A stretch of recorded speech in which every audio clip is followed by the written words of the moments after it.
Hello and welcome to another Omega Friday. Yeah, with Mr. Vic back in the game. Yes, feels good to be back. Yes. What's the topic today?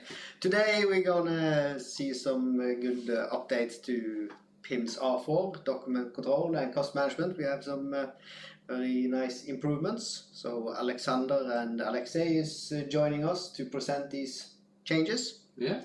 So I think we'll just jump into it, and first of all we'll start with Alexander. So what's new in Pims document control, Alexander? Yeah, good day. If you can see my screen now. Yes.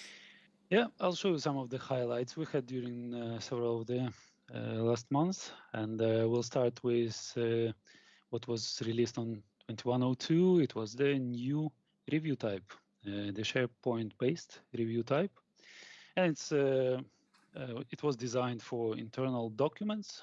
When let me jump to some examples.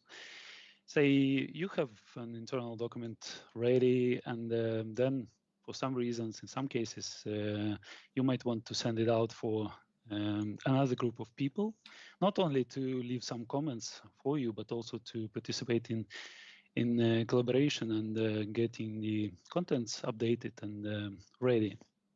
And this is where the new review type comes in. You can use the SharePoint integration we have to, well, basically use the Office application to start doing changes to the document, and it's track changes functionality, the standard Office functionality that is used here to basically see what's been changed during the review. And when you finalize this review, this file that will be produced will be available as the basis for the new revision of the document, which is basically why we wanted this new review type. And of course, it's all only available if SharePoint is configured for your client. Then something different is possibility to create PDF renditions from the web. This is something that document controllers normally would like to do when document is ready. So say you have an internal document. Let me show you an example. Some Office file that is ready to go. And now from the web application from the document profile, you have the possibility to create the PDF rendition. Let us just preview. It's just a copy of the Office file we had, converted to PDF. And also, as you see for this example, we have approval completed for this case, and we want to have it available or shown on the cover page. And this is where we have the latest functionality just released in the latest release. We have this cover page that can be added to the PDF file here. And you have several options, either to add it at the beginning of the file you have, or replace the cover page if you already had some cover page in the template you started with. So let's just add the cover page here and take a look. So you see that this is the front page was generated and added to the beginning of the file, and all the meta information about this document is shown. You see that there were several revisions, the approval and verification information is all here. The beauty of this concept is that the cover page is based on the Word template and can be easily configured by the users, and it's available per document, per domain. So here in this configuration, we have this file where we can, it's just a regular Office file where you can define how it looks, add some logos, and also add some bookmarks. This is the standard feature of the Word, where you put some bookmarks, and then when generated from the One question for you there, Alexander. Yeah. If you look at that template, how do you handle this revisions table? Because there it's not only, it can be multiple rows with revisions. How do you do that with the bookmarks? Yeah, correct. And then this is the smart part of this front page generation. It's not only available like this. You can have the headers here on top, and then you have these bookmarks again. You just put the bookmarks in a table, and then based on where the headers are placed, if it's on top or at the bottom, it will just fill in the whole table based on the latest revisions you had. Okay. So in this case, it will have 6 latest revisions shown. Cool. Yep. That's probably very quickly it. Last thing to say is that we've just reformatted the documentation we have here on document control. You see it's now based more or less on the concepts, like how you deal with documents, how you deal with reviews, and it's split it into some functions or features, like performing a review with PDF files. So it's all the same documentation we had previously, just reformatted for easier use. Please let me know what you think about it. If you have some ideas how to improve, just contact me. That's very quickly from document control. Great, thank you. Thanks. Very good. And Alexei also has some interesting stuff to share with us from the world of Pims cost management.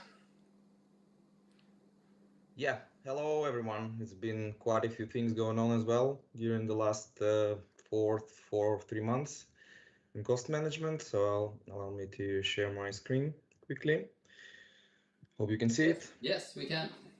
Okay, so basically the very latest highlight was that we developed this standard Pims cost management interface, which will allow to communicate with such systems as SAP or other ERP accounting systems, let's say, to register your booked values, and also commitments, so automatically populating commitments registers.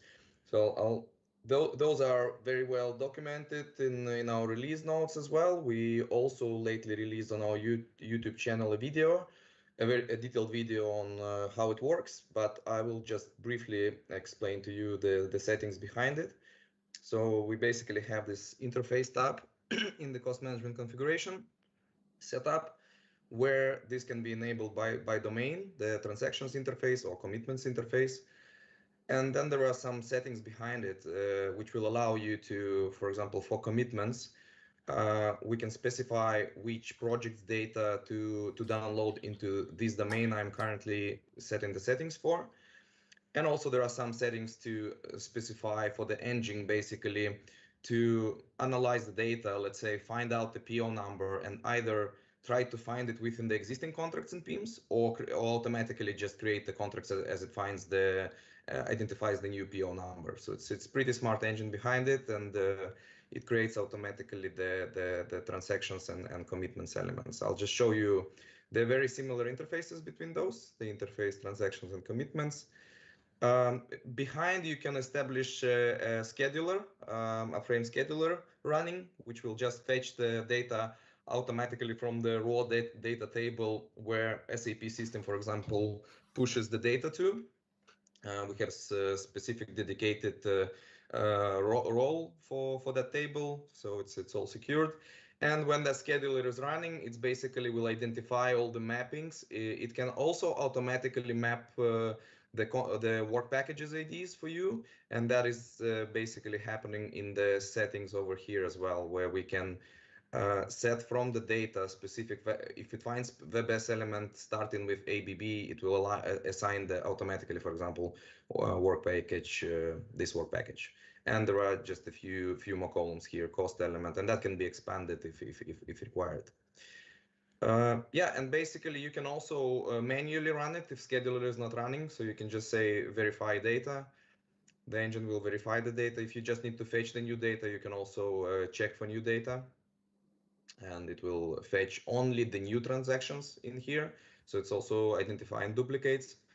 automatically. And when we actually do the import, or the scheduler is running and doing the import, for example, from commitments, it will create automatically the contracts in the system, which is then very easy from here to just go into that contract and check the data, how it went to.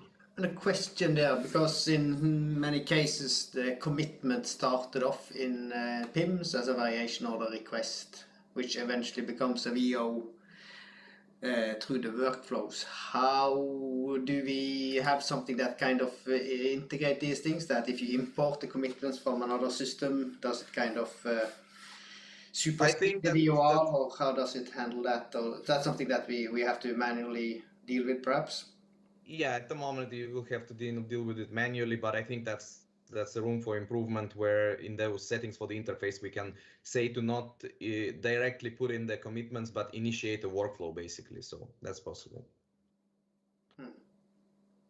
Okay, so this is one thing.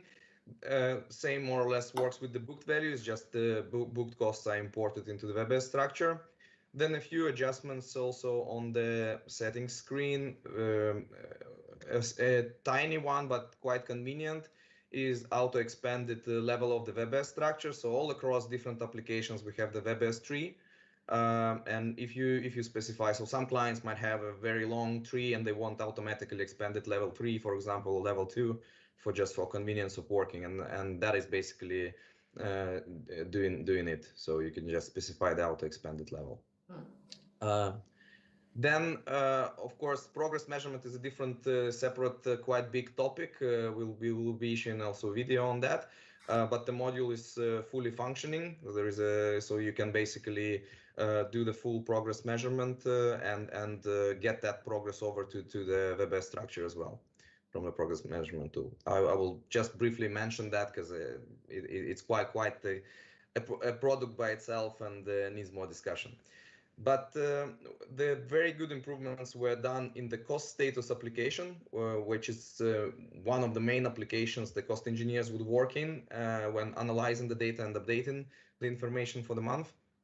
And here we have a few things added. We've implemented forecast methods, and there are a few out-of-the-box forecast methods available here.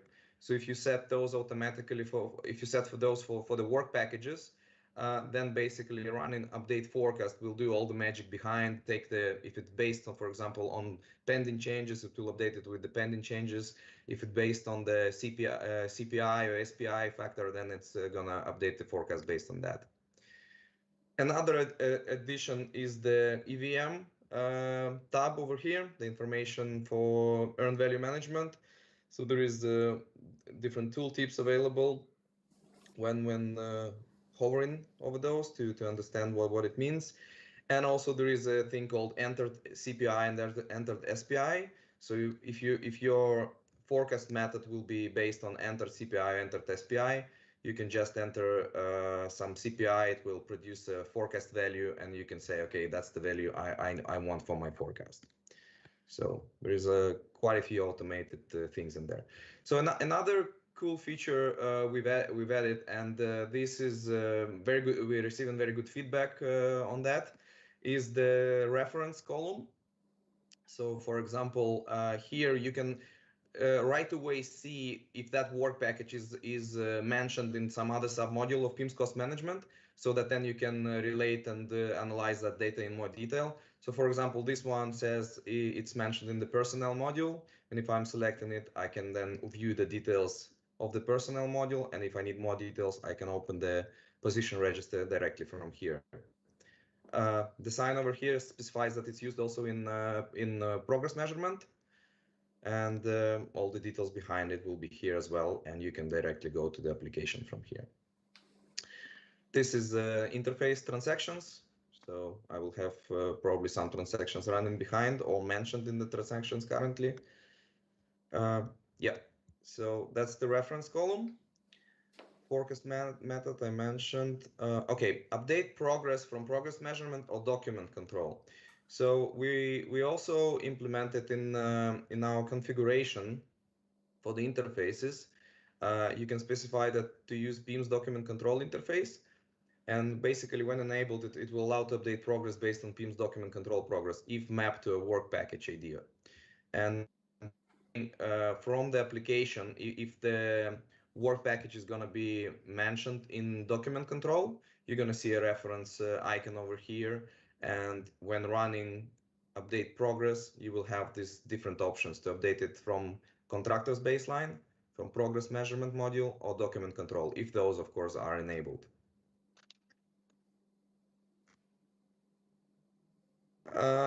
One of the latest features we've also added is the possibility to report the hours directly in the cost status application. So if, for example, some clients not using the personnel module for reporting of hours or progress measurement, they just want a simple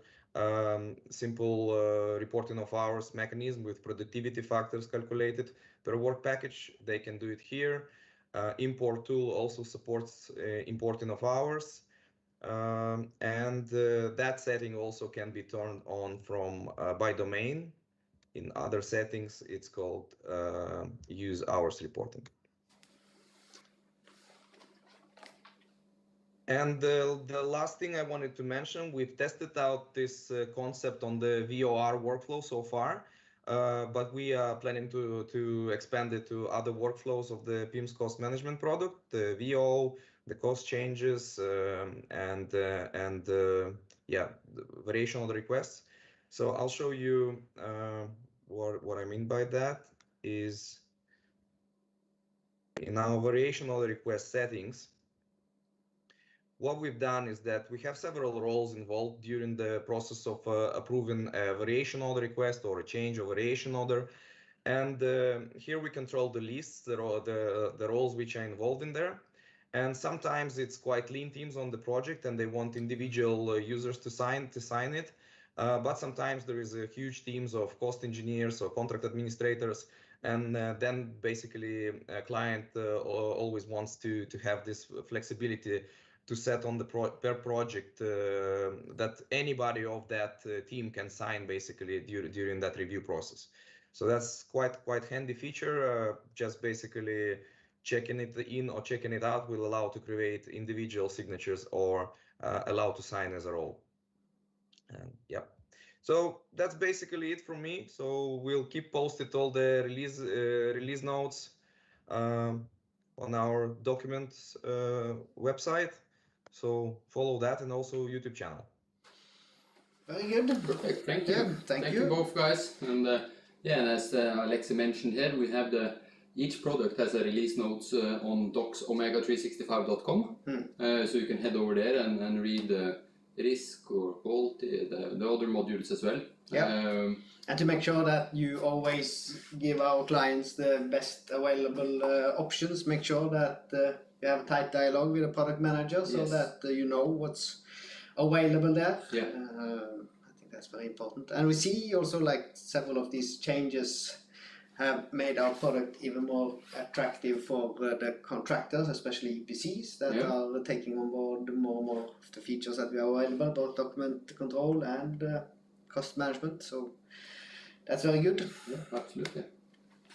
Okay, all right. That was it for today. Yeah, it was, yeah. What's on next Friday's plan? Surprise. Good. Yeah. Okay. All right. Thank you. Thank you. Thank you for watching. Have a good one. Bye bye. See you guys. Bye. Cheers.